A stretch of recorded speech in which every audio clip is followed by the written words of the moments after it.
మీకన్నా తక్కువగా ఉన్న వాడిని చూసి మిగిలినవు నవ్వడం, మీతో సమానమైన వాడిని చూసి నిర్లక్ష్యం చేయడం, మీకన్నా పైనున్న వాడిని చూసి అసూయతో ప్రవర్తించడం జీవితంలో అలవాటైపోతే వాడు రేపు పొద్దున్న ఎక్కడ ఏ స్థానంలో కూర్చోబెట్టండి, వాడు ఓ ఉద్యోగస్తుడిగా వెళ్ళాడు అనుకోండి, వాడితో సమాన ఉద్యోగుల్ని చూసి నిరాదరణ, పై వాళ్ళని చూసి వెకిలి భావన, ఏదో ప్రమోషన్ వచ్చింది కానండి, ఏదో చదువుకున్నానంటాడు, నాకన్నా గొప్పవాడు ఏంటండి అంటాడు.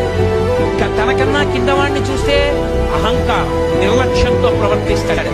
తనకన్నా కింద వాళ్ళు తనని చూసి సంతోషించరు, సమానులు సంతోషించరు, పైవాళ్ళు సంతోషించరు, తన అహంకారానికి తానొక్కడే సంతోషిస్తాడు. అటువంటి వాడికి ఆపదొస్తే కాపాడేవాడు ఎవడూ ఉంటాడు.